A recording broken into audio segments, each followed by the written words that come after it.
দীপশিখা বিজ্ঞান ও প্রযুক্তির খবর নিয়ে। কোটি কোটি বছরের পুরনো মিল্কি ওয়ের ভিতরে শিবের শক্তি দেখতে পেলেন বিজ্ঞানীরা। জ্যোতিষ বিজ্ঞানীরা বলছেন তারা নজর করে দুটি প্রাচীনতম নক্ষত্রের সমাবেশ দেখেছেন। সেখানেই তারা এই শক্তি ও শিবকে দেখেছেন।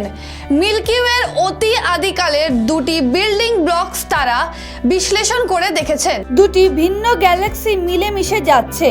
এখন নয়, 12 থেকে 13 বিলিয়ন বছর আগের ঘটনা। 12 থেকে 13 মিলিয়ন মানে 1200 কোটি থেকে 1300 কোটি বছর আগে।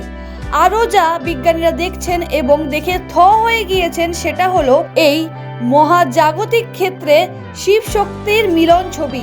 হ্যাঁ, একটি গ্যালাক্সি শিব, একটি শক্তি। জ্যোতিষ বিজ্ঞানীরা বলেছেন তারা নজর করে দুটি প্রাচীনতম নক্ষত্রের সমাবেশ দেখেছেন। সেখানেই তারা এই শক্তি ও শিবকে দেখেছেন। মিল্কি ওয়ের অতি আদিকালের দুটি বিল্ডিং ব্লকস তারা বিশ্লেষণ করে দেখেছেন। হিন্দু শাস্ত্রে শিব ও শক্তির বিশেষ ব্যাখ্যার কথা সকলেই জানেন। এই বিশ্বকে শিব ও শক্তির যৌথ ক্ষেত্রে বলে মনে করা হয়। মিল্কি ওয়ে যখন তৈরি হয়ে ওঠে সেটা এক দুর্দান্ত সময়। নির্মীয়মান ছায়াপথের প্রথম লগ্নের দিনগুলি ছিল খুবই ঘটনাবহুল। অ্যাস্ট্রোফিজিক্যাল জার্নালে এই বিষয়ে একটি লেখা প্রকাশিত হয়েছে। এই বিষয়টি ব্যাখ্যা করেছেন জার্মানির ম্যাক্স প্লাস ইনস্টিটিউট ফর অ্যাস্ট্রোনমির খ্যাতি মলহান।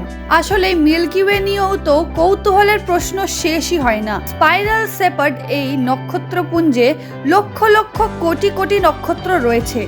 এর গ্যাস প্রায় 1 লক্ষ আলোকবর্ষের সমান দূরত্বের। কি আছে এতে? নক্ষত্র ছাড়াও রয়েছে ধুলো আর গ্যাস।